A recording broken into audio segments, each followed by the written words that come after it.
An arrogant and powerful man abandons a mere 2-month-old baby, feverish to die in a cold, dark forest. Her own father rejected her, deeming her imperfect.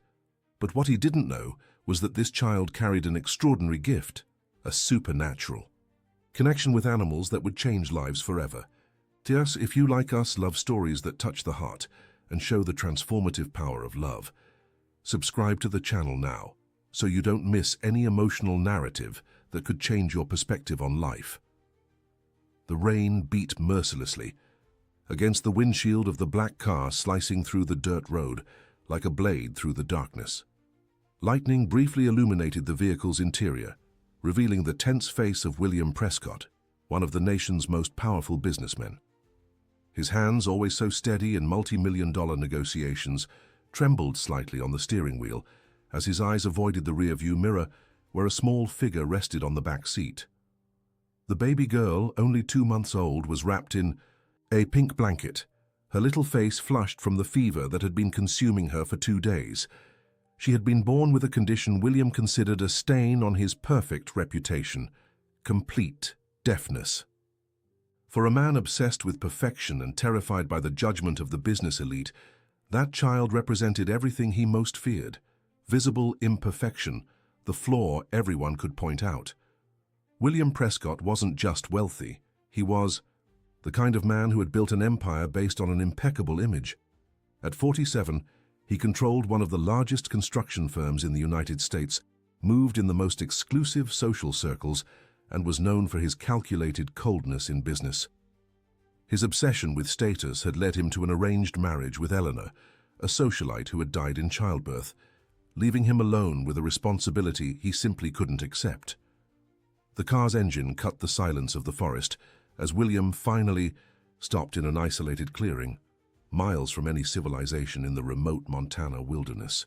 The storm seemed to have intensified, as if nature itself were protesting the act about to be committed. He remained motionless for long minutes, hearing only the insistent drumming of the rain and the whispers of his conscience vainly trying to dissuade him.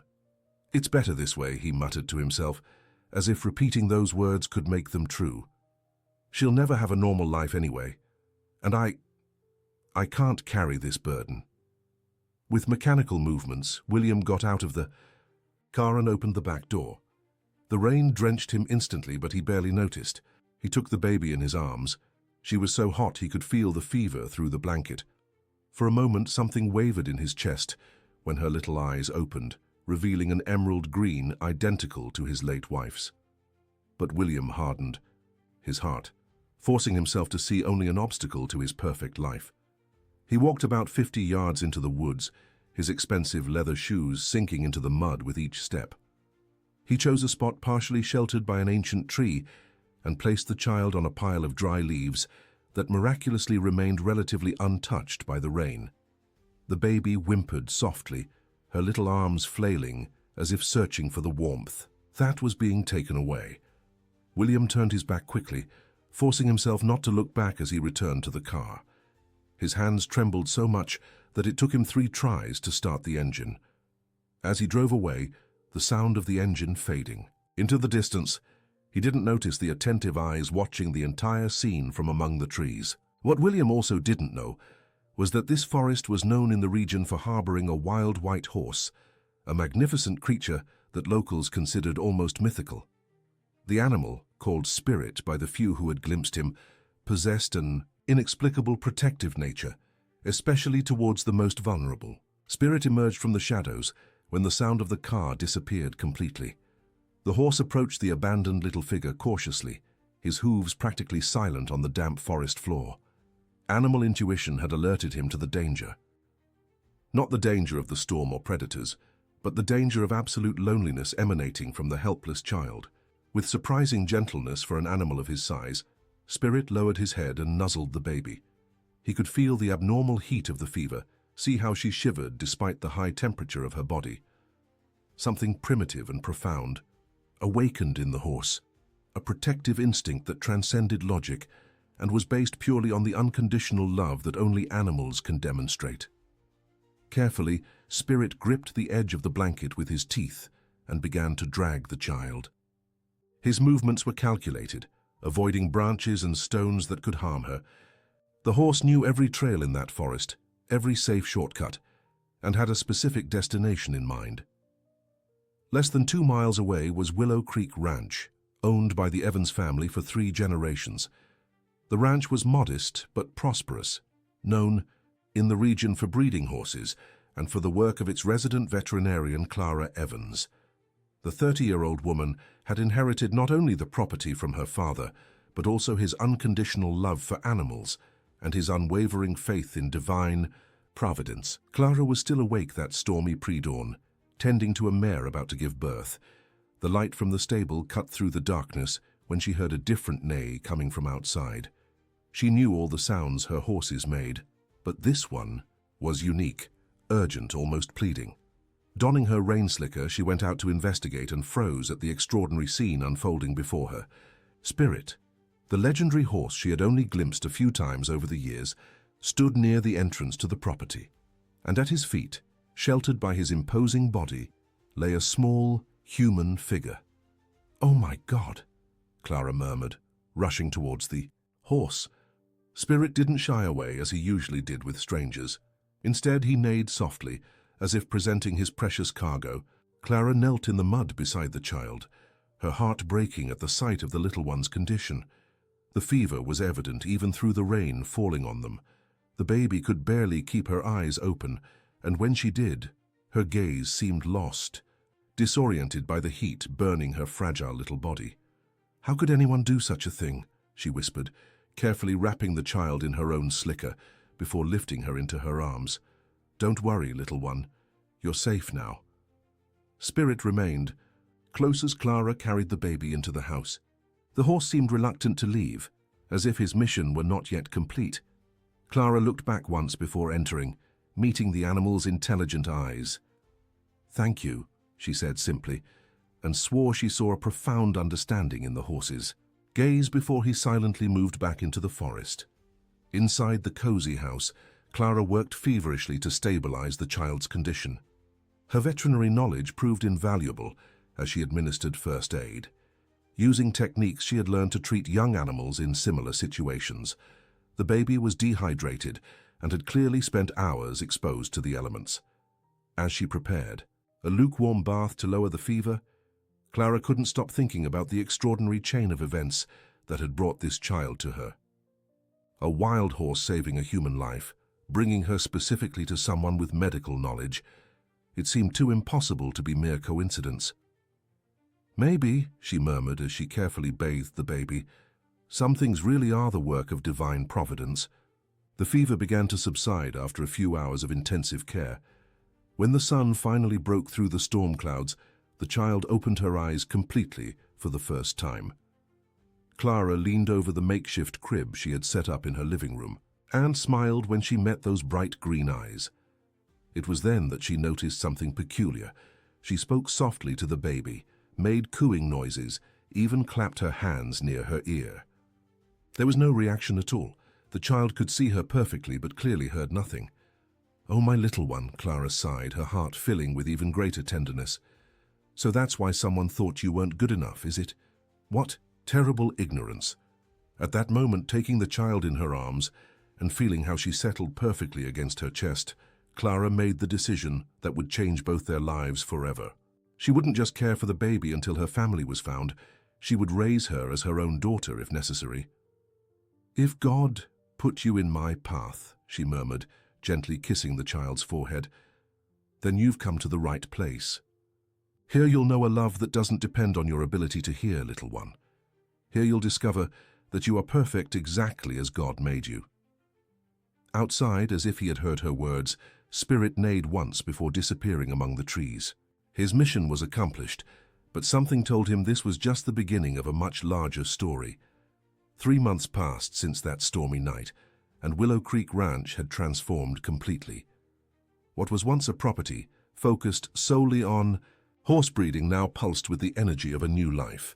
Clara had named the baby Lily, a name that signifies purity and beauty, a choice that would prove prophetic over time. Lily blossomed under Clara's loving care in a way that defied all medical expectations. The baby who had arrived malnourished and feverish was now a robust and cheerful infant, her green eyes sparkling with a precocious intelligence that surprised everyone who knew her. Even more remarkable was her inexplicable connection with the ranch animals, especially Spirit, who had become a constant presence on the property. Clara's father, Samuel Evans, a 68-year-old man with the wisdom accumulated from decades of working the land, had initially expressed concern about his daughter's impulsive decision to adopt the abandoned child. But it only took a few days of being around Lily for him to completely surrender to the little one's charm. "This girl has something special, honey," Samuel said one morning as he watched Lily interact with the horses through the corral fence. Even at only 5 months old, she seemed to magnetize the animals, who would curiously approach whenever she was nearby. "Never seen anything like it. It's like she speaks a language only they understand." Clara smiled, adjusting Lily in her arms. "Dad, I think she came to teach us things we don't even imagine we don't know yet." The ranch routine had completely adapted to Lily's presence. Clara had transformed the old office into a cozy nursery, painted in soft shades of yellow and decorated with horse figurines. Samuel, in turn, had built a small playpen near the house where Lily could stay safe while watching the animals, an activity that kept her fascinated for hours. But what was most impressive was how the baby had developed unique ways of communicating. Although she couldn't hear, Lily responded to vibrations, facial expressions, and gestures with impressive accuracy. Clara began researching American Sign Language, ASL, determined to offer her adopted daughter every possible tool to communicate with the world. During this period, Spirit established his own routine on the ranch. The white horse appeared every morning as if clocking in for work. He would remain nearby whenever Lily was in her playpen, positioning himself so he could see her clearly. It was as if he had permanently taken on the role of guardian for the child he had saved. "It's the strangest thing I've ever seen," commented Dr. Michael Harris, the most experienced veterinarian in the region, during one of his visits to the ranch. "Wild horses don't act like this. They don't become domesticated. They don't form bonds with humans, but this animal, it's as if he understands he has a responsibility." Clara, who had become an expert at observing Spirit's behavior, agreed. "Sometimes I swear he knows things we don't. Just yesterday, Lily was a bit fussy. You know how babies get when they're colicky, and Spirit started walking in slow circles near the playpen. Lily calmed down instantly, as if the horse's movement was hypnotic. Meanwhile, about 200 miles away in Chicago, William Prescott faced a crisis that threatened to destroy everything he had built. The 3 months following that stormy night were the worst of his business career. Multi-million-dollar contracts were cancelled without apparent explanation.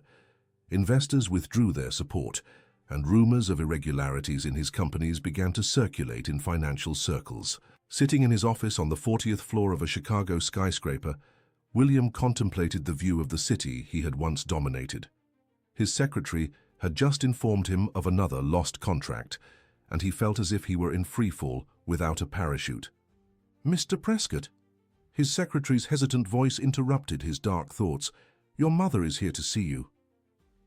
Margaret Prescott entered the office with the natural elegance of a woman who had spent decades in high society.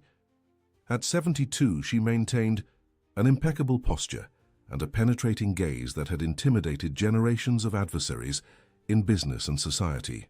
But today there was something different in her eyes, a mixture of suspicion and disappointment that made William shift uncomfortably in his chair. "Mother, what a surprise. What brings you here?" Margaret sat elegantly in the chair opposite her son's desk, her eyes never leaving his face. "William, where is my granddaughter?" The question fell like a bomb in the silence of the office. William felt his blood run cold. "What are you talking about?" "Don't insult me by feigning ignorance," Margaret said, her voice as sharp as ice. "Do you think I didn't notice the child's sudden disappearance? Do you think I didn't realize how you avoid any mention of her? Where is Lily?" William swallowed hard. He had never told his mother about the child's deafness, and certainly never mentioned the name Eleanor had chosen before she passed. The fact that his mother knew these details made him deeply uncomfortable. The child. She. William hesitated, searching for a plausible explanation. She was adopted, by a family that could take better care of her. Margaret leaned forward, her eyes narrowing. Adopted, without consulting me, without even allowing me to meet my own granddaughter. Her voice rose, her aristocratic composure giving way to maternal fury. William, what have you done? The pressure was too much. Faced with his mother's accusing gaze, William broke down. She was imperfect, Mother, born deaf. Don't you understand what that would mean for our family, for my reputation? I couldn't. Couldn't what? Margaret stood up abruptly, her voice trembling with indignation. Love a child because she's different? William, what have I raised? What kind of monster have you become? The silence that followed was deafening. William had never seen his mother so upset, so disappointed. Margaret had always been his greatest defender, the person who had unconditionally supported him in all his business decisions. To see that trust crumble before his eyes was more devastating than any financial loss. You have 48 hours to tell me where that child is, Margaret said finally, her voice regaining its controlled coldness. If you don't, I will find her myself, and when that happens, you will discover there are consequences for abandoning an innocent child. After his mother left, William remained alone in his office for hours, the conversation echoing in his mind. For the first time since that night in the forest, he allowed himself to truly think about the child he had abandoned. Was she alive? Had anyone found her? And if not? The guilt he had suppressed for months began to emerge like an unstoppable wave. His mother's words resonated in his ears.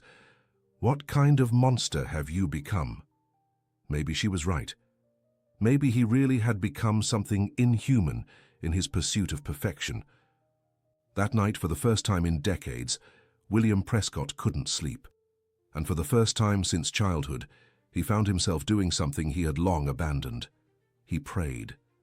It wasn't an elaborate or formal prayer, but a desperate whisper in the darkness of his room. God, if there really is a plan for everything, if the child is still alive, give me a chance to fix what I've done. I don't know how, but please give me a chance. It was as if the universe was listening. The next morning, William made a decision. That would change the course of his life. He would hire the best private detectives in the country to find the daughter he had abandoned.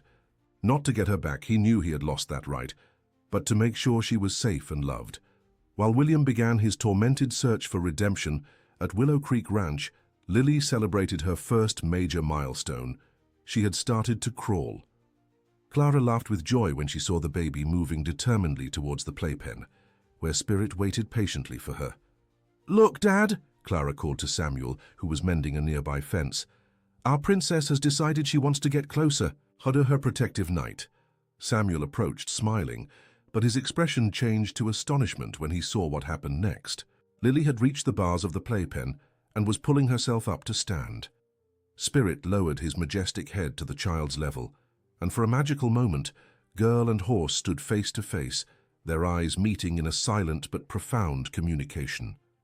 "Clara," Samuel said softly, "I think our Lily really does have a special gift, and I think we're still going to discover incredible things about this girl." Clara picked Lily up, her heart overflowing with love and pride. "Did you hear that, my little one? Grandpa Samuel thinks you're special, and you know what? He's right. You're the greatest gift God has ever given me." Lily babbled in response, her bright eyes fixed on Clara's face. Although she couldn't hear the words, she could feel the love emanating from every gesture, every expression, and somehow that was more than enough. Spirit remained nearby, as always, watching his little charge with eyes full of ancient wisdom. The horse seemed to know that his mission was far from over, that Lily's true journey was just beginning. 8 months had passed since Lily's arrival at the ranch, and the 10-month-old baby was already demonstrating abilities that perplexed everyone around her. It wasn't just her extraordinary interactions with the animals, though those continued, to impress visitors and neighbors, but rather an emotional intelligence and a capacity for communication that seemed to transcend her tender age and her auditory condition. Clara had dedicated herself intensively to learning American Sign Language, transforming her daily routine into constant lessons for Lily. Surprisingly, The baby absorbed the gestures with impressive ease, as if she had just been waiting for the right tools to express thoughts that already existed in her precocious mind. "Good morning, my princess," Clara signed upon finding Lily already awake in her crib, smiling radiantly as she did every morning. The baby's response was an excited babble, accompanied by clumsy but intentional gestures, her attempt to imitate the signs she saw daily. The morning followed the established routine: breakfast, playtime in the playpen near the horses, and the ASL conversation sessions that Clara had incorporated into every activity. But on this specific day, something extraordinary was about to happen. Dr. Michael Harris arrived at the ranch around 10 o'clock, accompanied by an unexpected visitor, Dr. Laura Mitchell, an expert in animal-assisted therapy who had heard about Lily's unique case through veterinary colleagues. "Clara, I hope you don't mind the unannounced visit," Dr. Harris said as he introduced his colleague. "Dr. Mitchell has worked with special needs children for over 15 years, and when I told her about Lily and her connection with the horses, she insisted on meeting her." Dr. Laura Mitchell was a woman of about 53, with grey hair tied in a practical bun and kind eyes that conveyed decades of experience working with children with special needs. She greeted Clara warmly before kneeling to Lily's level, who was in the playpen watching the horses. "Hello, little one," Dr. Mitchell said softly, even knowing Lily couldn't hear her. Instead, she began to sign in ASL, introducing herself with fluid and expressive gestures. Lily's reaction was immediate and surprising. Her eyes lit up with recognition, and she began to respond with the basic signs she had learned, but with a fluidity that seemed impossible for a child her age. "Doctor," Mitchell turned to Clara with an astonished expression. "How long has she been learning sign language?" "About 5 months, Clara replied. "Why, is she progressing well?" "Well?" Dr. Mitchell laughed incredulously. "Clara, I've worked with deaf children for decades. What Lily is doing is extraordinary. She's not just reproducing signs. She's truly communicating, creating linguistic connections that children her age would normally take years to develop." To demonstrate her point, Dr. Mitchell turned back to Lily and initiated a more complex conversation in ASL. She asked about the horses, her preferences, how she felt. Lily's responses, though still limited by a young child's vocabulary, showed an understanding and an ability to express herself that defied all expectations. "This is impossible," Dr. Harris murmured, watching the interaction. "She's actually understanding abstract concepts." But the real surprise came when Spirit approached the playpen, the white horse, who had maintained a respectful distance during the doctor's visit, walked slowly to where Lily was. The baby's reaction was instantaneous. She stood up, leaning on the bars, and began to sign animatedly to the horse, as if telling him about the new visitors. "My goodness," Dr. Mitchell whispered. She's trying to communicate with the horse using sign language." What happened next left everyone speechless.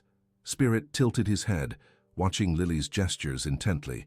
Then, in a way that seemed impossible, the horse began to respond. Not with random movements, but with deliberate head nods, specific hoof taps, as if participating in a genuine conversation. Dr. Mitchell slowly stood up, her legs trembling slightly. "In 40 years of my career, I have never seen anything like this. This isn't just animal-assisted therapy. This is real, two-way communication."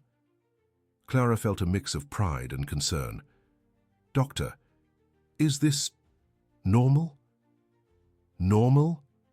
Dr. Mitchell chuckled nervously. "No, definitely not normal. But maybe normal isn't the right word. Maybe it's special, very special." At that moment, as if sensing the importance of the conversation, Samuel approached the group.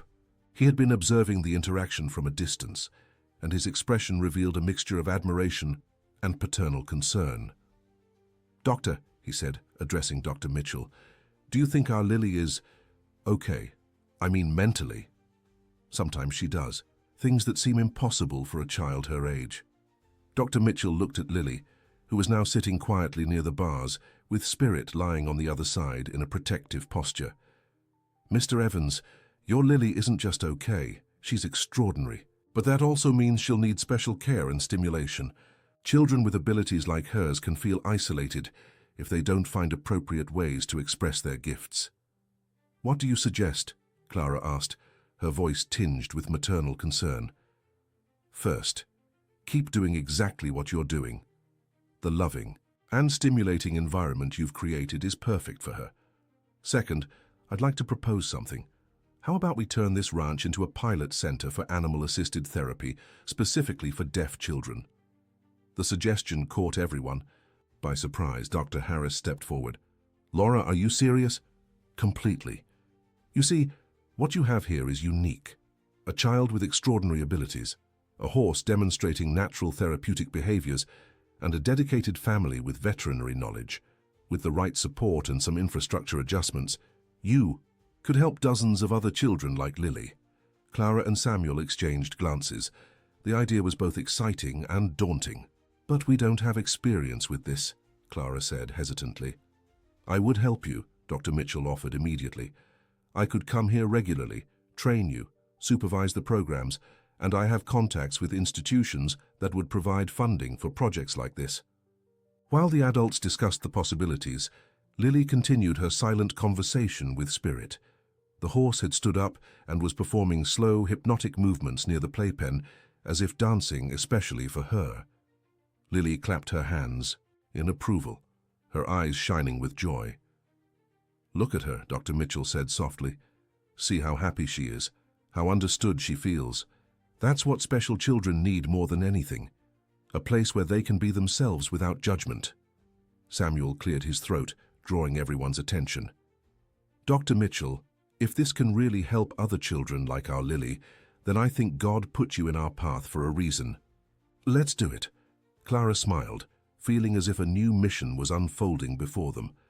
"Lily," she signed to the girl, "would you like to have friends to play with here at the ranch?"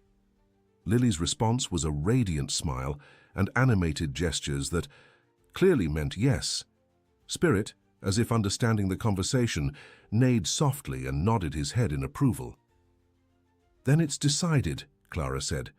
"We're going to turn our ranch into a place where special children can discover their own gifts." Dr. Mitchell knelt again beside Lily, her eyes shining with tears of emotion. "Little one, you don't know it yet, but you're going to help many. Other children feel as special as you are." Lily tilted her head, as if truly understanding the weight of those words. Then, in a gesture that surprised everyone, she extended her small hand through the bars of the playpen. Spirit lowered his head, allowing her to gently touch his muzzle. It was as if they were sealing a silent pact. At that moment, as the sun set over Willow Creek Ranch, something magical was being born. Not just a therapy center, but a sanctuary of love and acceptance where children considered different could discover they were in fact extraordinary. 12 months had passed since Lily arrived at the ranch, and at 14 months old, she had become a local mini-celebrity. The pilot, animal-assisted therapy project, had attracted the attention of researchers, therapists, and families from across the region. But it was a story in the local newspaper that would change everything. Journalist Sarah Jennings had visited the ranch the previous week, fascinated by reports of the girl who talks to horses. Her article, published in the Sunday edition of the region's largest newspaper, bore the headline, "The Miracle of Willow Creek Ranch. Deaf Child Develops Unique Communication with Animals." Clara was preparing lunch when Samuel entered the kitchen with the newspaper in his hand, his expression a mixture of pride and concern.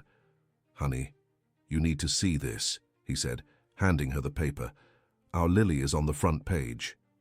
The photo accompanying the article showed Lily, now a toddler with wavy blonde hair and bright green eyes, sitting in her playpen with Spirit lying beside her. Their faces were almost touching, creating an image that conveyed a deep and special connection. Clara read the article aloud. "Lily, 14 months old, was found abandoned in a forest a year ago, but her story is not one of tragedy but of miracle. Adopted by veterinarian Clara Evans and raised at Willow Creek Ranch, the deaf girl has developed extraordinary communication skills with animals, especially with the horse Spirit, who found her in the forest and has become her permanent guardian. According to experts following the case, Lily demonstrates a form of emotional intelligence and animal connectivity, that defies conventional scientific explanation. What began as a rescue has transformed into a pioneering animal-assisted therapy program that has already helped more than 20 children with special needs. Samuel sat heavily in his chair. "Clara, this is wonderful for our project, but don't you think it might attract too much attention? What if someone comes looking for Lily?" Clara felt a chill run down her spine. All this time she had tried not to think about Lily's biological parents, about the circumstances that led to her abandonment. She had assumed they would never hear from them again. "Dad, Lily is our daughter now," she said firmly, though her voice trembled slightly. "No one can take her from us." About 300 miles away in Chicago, William Prescott was in his apartment when his private secretary called in a panic. "Mr. Prescott, you need to see today's paper from Montana. It's about a child." William had spent the last 8 months in a tormented search for information about his daughter. He had hired 3 different detective agencies, but the investigations had led nowhere. With each passing day, the guilt and remorse grew like a cancer in his soul. With trembling hands, he opened the link his secretary had sent and found himself looking at a photo of a child he recognized instantly. The green eyes were unmistakable, the same eyes as Eleanor. The age matched perfectly, and the fact that she was deaf eliminated any remaining doubt.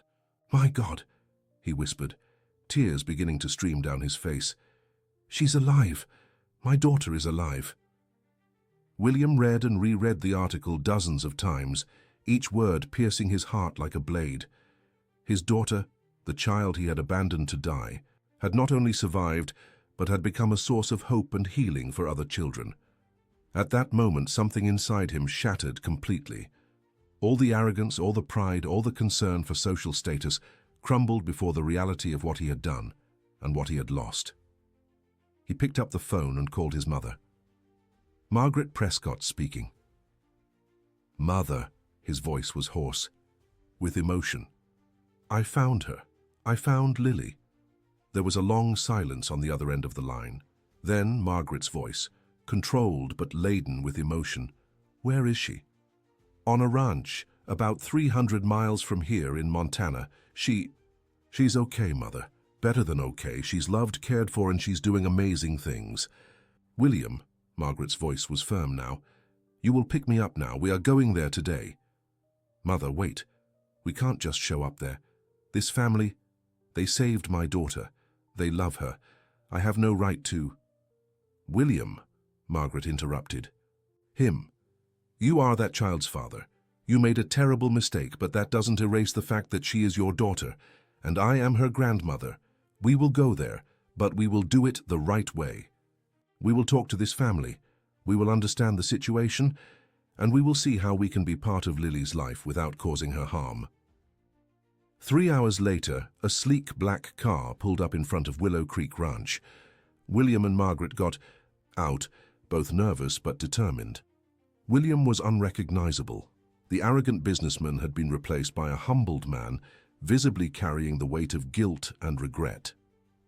Clara was in the ranch yard, supervising a therapy session with a 6-year-old autistic child when she heard the car. She turned and saw 2 elegantly dressed strangers approaching. Something in their posture and the way the man looked at Lily, who was in her nearby playpen, made her heart freeze. "Good afternoon." Margaret stepped forward with the natural grace of a high society woman. "I'm Margaret Prescott, and this is my son William. We would like to talk to you about Lily." Clara felt as if the ground had disappeared beneath her feet. She had always dreaded this moment, but had hoped it would never come. "You are—" "I am Lily's father," William said, his voice barely a whisper, "and I made the biggest mistake of my life when I abandoned her." Samuel, who had sensed the tension, approached quickly. "Clara, what's going on?" "Dad," Clara said, her voice trembling, These are Lily's biological parents." Samuel positioned himself protectively beside his daughter. "And what do you want here?" William looked at the simple, honest man before him, then at the woman who had raised his daughter with unconditional love, and finally at Lily, who was playing happily with other children near the horses.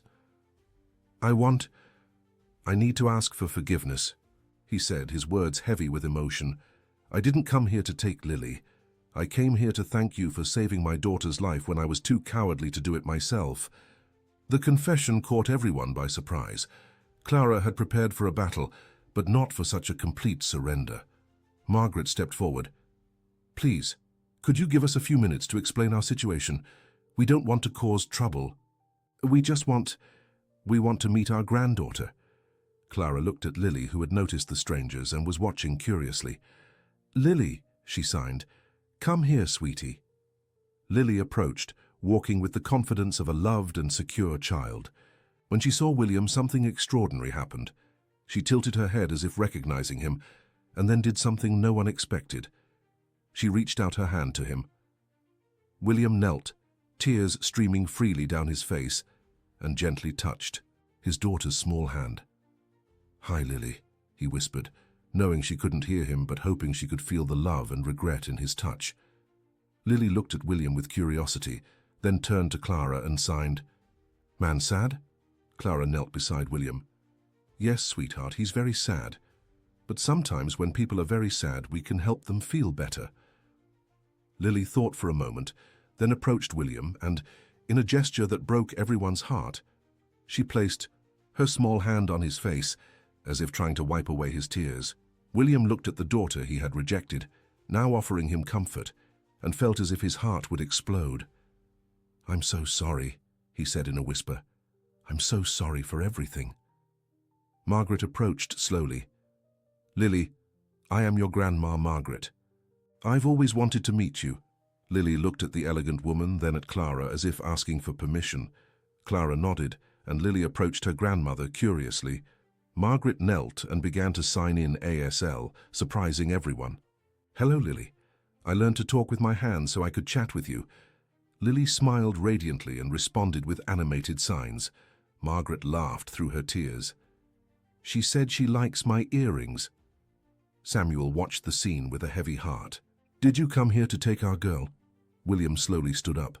"No, sir, I came here to do something I should have done a long time ago.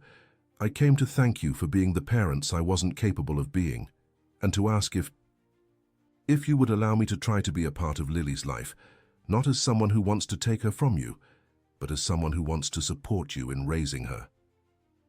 Clara felt her defenses begin to crumble. She had prepared to hate these strangers, but faced with William's vulnerability and genuine remorse, she found herself confused. "You left her to die," she said, her voice trembling. "How can I trust you?" "You can't," William replied simply, "and I don't expect you to, but I hope you'll give me the chance to prove that I've changed, that I've learned, that I want to be the man my daughter deserves to have in her life, even if I don't deserve to have her in mine." At that moment, as if sensing the tension in the air, Spirit approached the group. The white horse looked directly at William, and for a moment, man and animal stared at each other. Then, to everyone's surprise, Spirit inclined his head towards William as if giving his approval. Lily clapped her hands excitedly and signed something to Clara. "What did she say?" William asked. Clara hesitated, then translated. "She said, 'Spirit likes you,' and that when Spirit likes someone, it's because that person has a good heart." William looked at the horse that had saved his daughter, feeling a gratitude impossible to express in words. "Thank you," he whispered to Spirit. "Thank you for saving her when I couldn't." Margaret approached Clara. "My dear, I know this is very difficult for you, but I promise our only intention is to be part of Lily's life in a way that benefits her. We don't want to take her from you. We just want to love her too."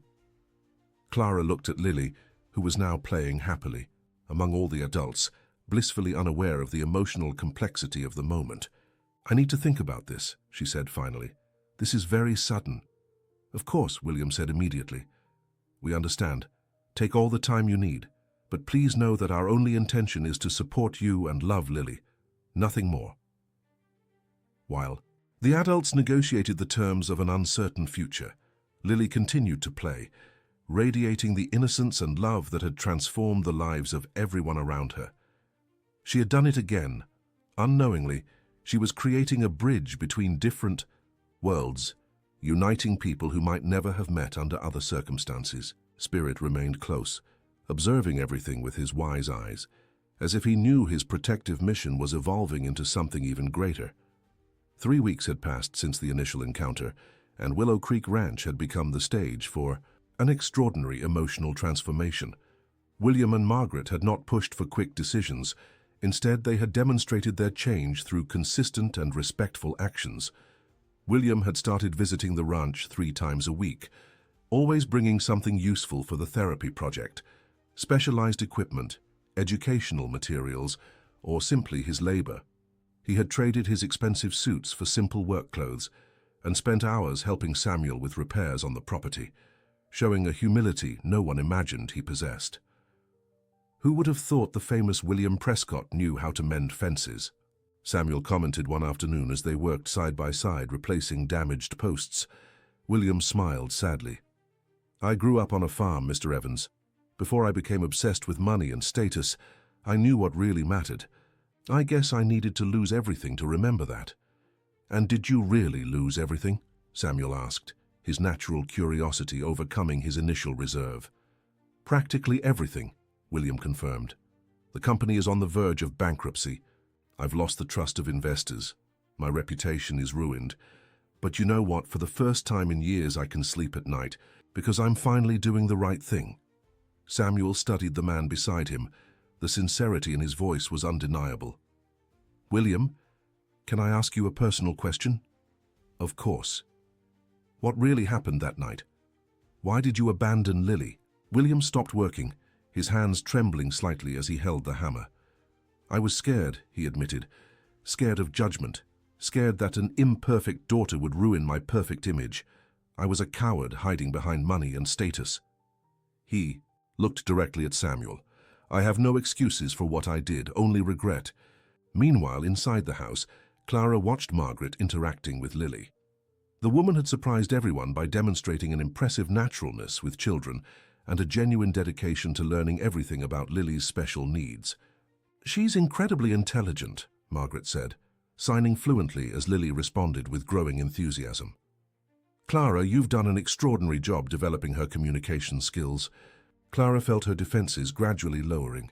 "Mrs. Prescott, may I ask something? Why did you really come back? What do you want from Lily?" Margaret stopped playing and looked directly at Clara. "My dear, I am 72 years old. I've spent my entire life building wealth and social status, thinking it would make me happy.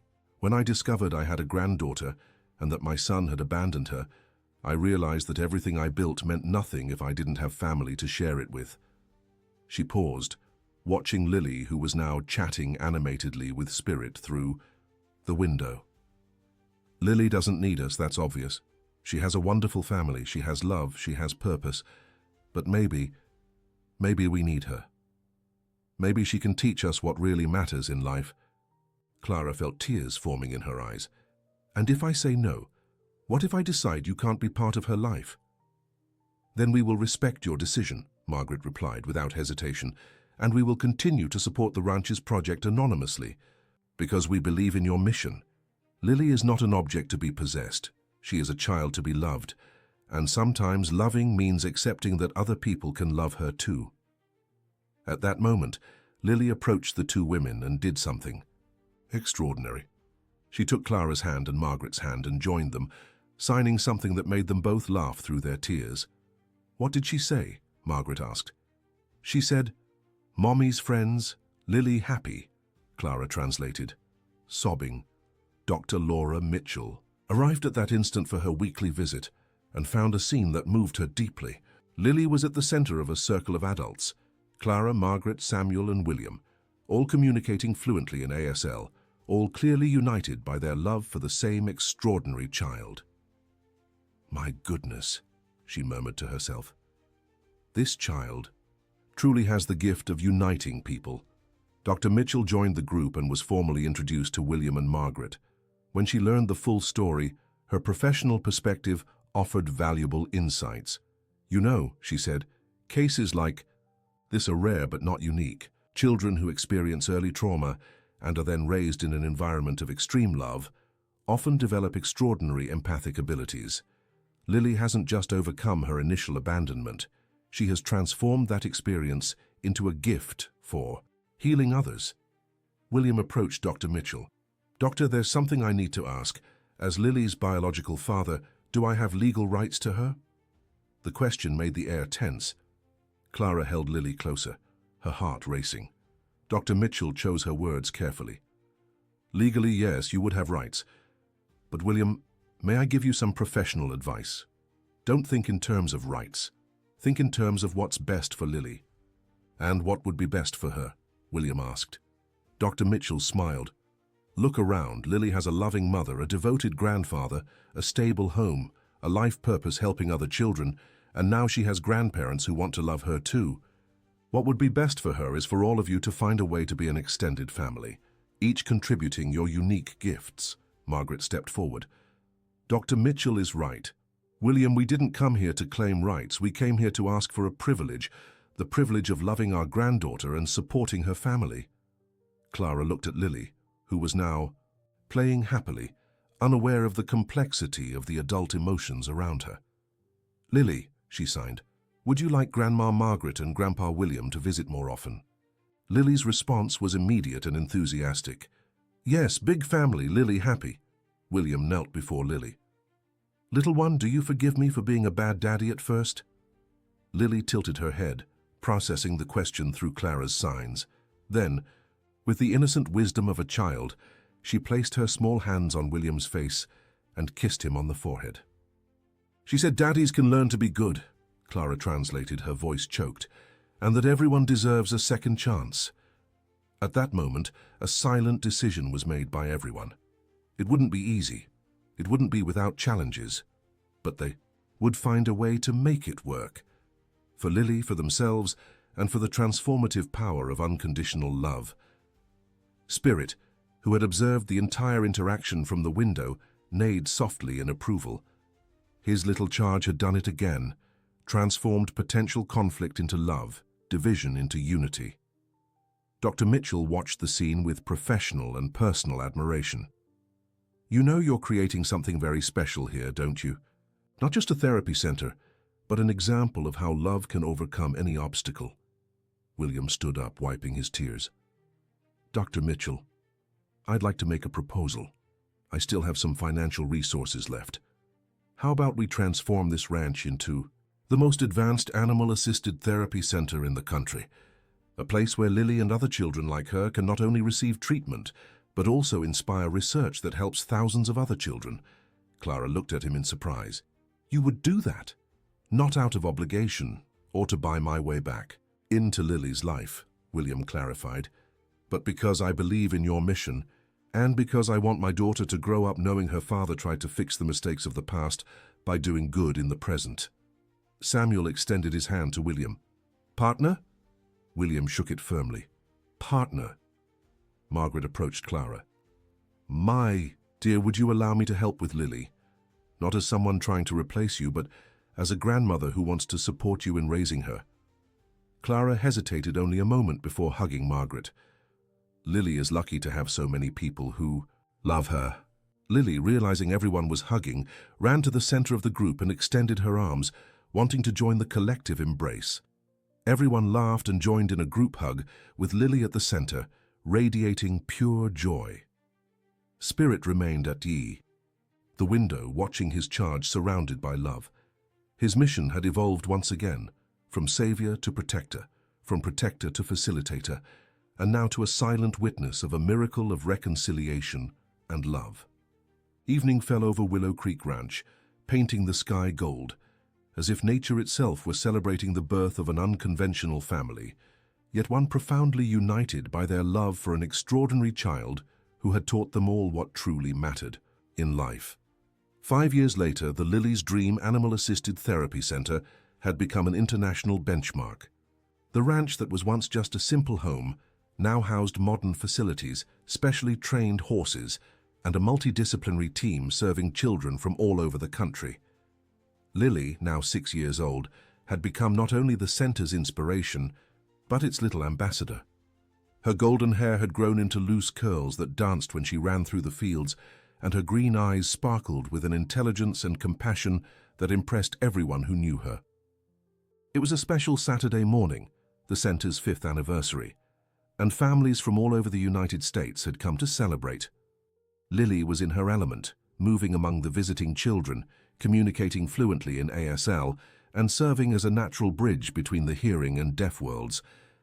"Mama Clara," Lily signed to Clara, who watched proudly from a distance, "can I show the new boy how to talk to Spirit?" Clara smiled and nodded positively. She had officially adopted Lily 3 years prior, a process enthusiastically supported by William and Margaret, who had formally relinquished any legal claim in favor of what was best for the child. The new boy was Leo, a 4-year-old who had lost his hearing due to meningitis and was visiting the center for the first time. He hid behind his mother, scared and confused by the strange place. Lily approached him with the natural patience of someone who had spent her short life helping other children. She knelt to his level and began to sign slowly, teaching him the basic signs for hi, friend, and horse. Leo, initially reluctant, gradually began to imitate Lily's gestures. When she took him to the corral where Spirit was grazing, something magical happened. The white horse, now 9 years old but still majestic, slowly approached the frightened boy. Lily signed to Leo, "Spirit is special. He understands sad hearts and makes them happy." Leo looked at the enormous horse, then at Lily, and hesitantly reached out his hand. Spirit inclined his noble head and gently touched the child's palm. The effect was instantaneous. Leo smiled for the first time since losing his hearing. William, who now worked full-time at the center as an administrator, watched the interaction with tears in his eyes. At 52, he had found a purpose that money had never provided. His company had gone completely bankrupt 2 years earlier, but he discovered he didn't miss his old life. "She truly has a gift," said Dr. Mitchell, who now directed the center's research program. 5 years studying Lily, and I'm still surprised by her ability to connect with other children." "It's more than a gift," said Margaret, who approached carrying a tray of homemade lemonade for the children. At 77, she had become the official grandma of all the children at the center. "It's a mission. Lily was born for this." Clara, now 35, and recognized as one of the country's leading experts in animal-assisted therapy, watched her daughter with a mixture of pride and admiration. "Sometimes I still can't believe she was that scared baby we found in the forest." "Speaking of which," Samuel said, joining the group, "do you know what today is?" Everyone turned to him curiously. "Today marks exactly 6 years since Spirit found Lily in the forest," he announced. "It's the anniversary of the miracle." A silent emotion swept over the group. 6 years had passed since that fateful night that changed all their lives. Lily had transformed not only their individual lives, but had created ripples of change that reached hundreds of other families. "We should do something special to mark the date," William suggested. "Actually," Clara said with a mysterious smile, "I've already planned something." She moved to the center of the yard and made a sign to get everyone's attention. Children, parents, staff, and volunteers.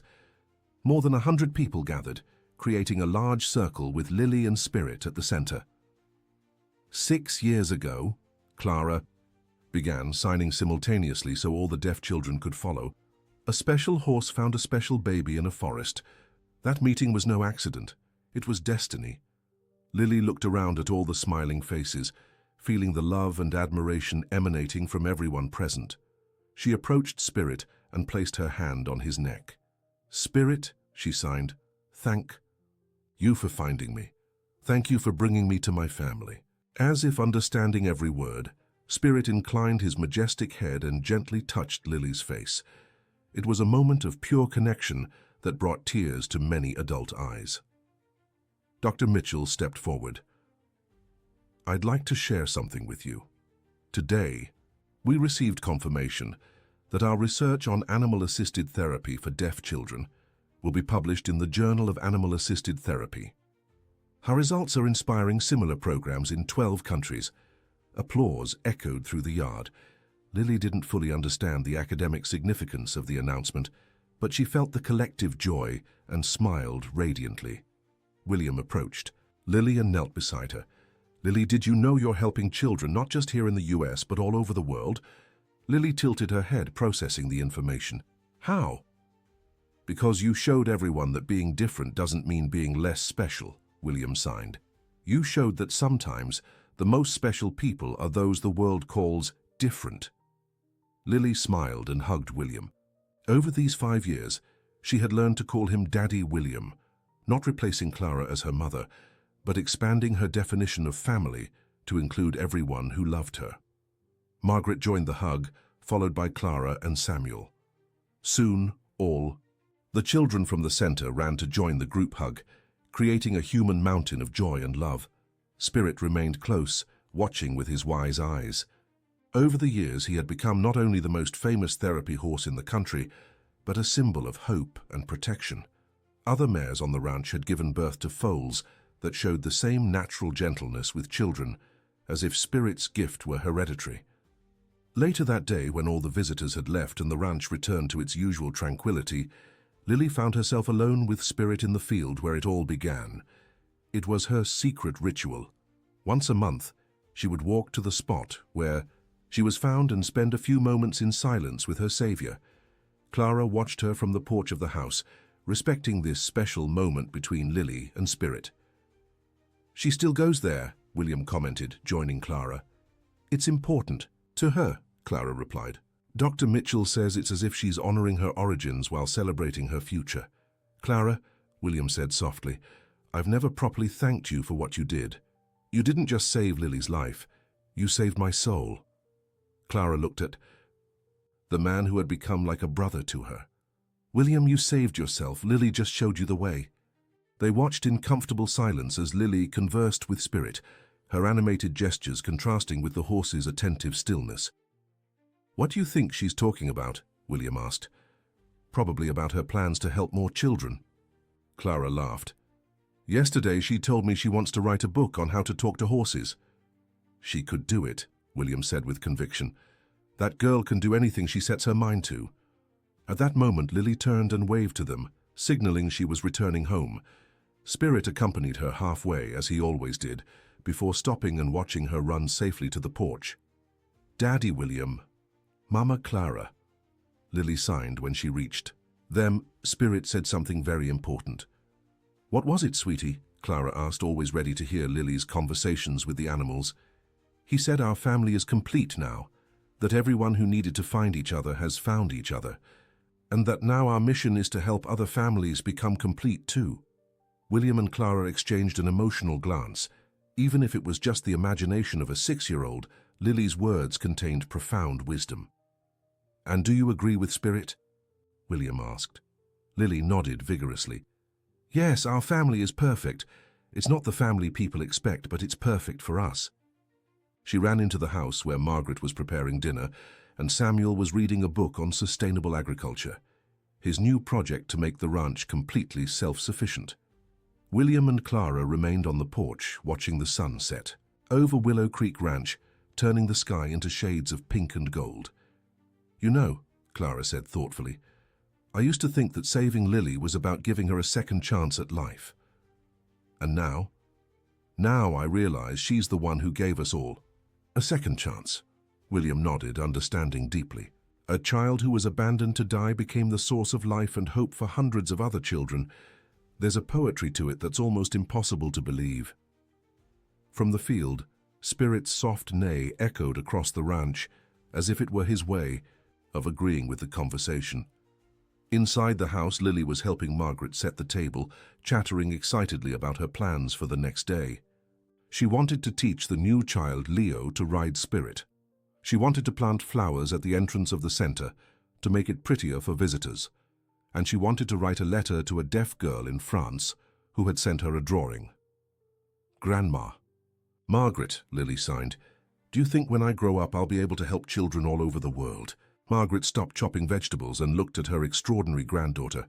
"Sweetheart, you're already helping children all over the world, but when you grow up, I'm sure you'll do even more incredible things." "Like what?" "I don't know," Margaret admitted.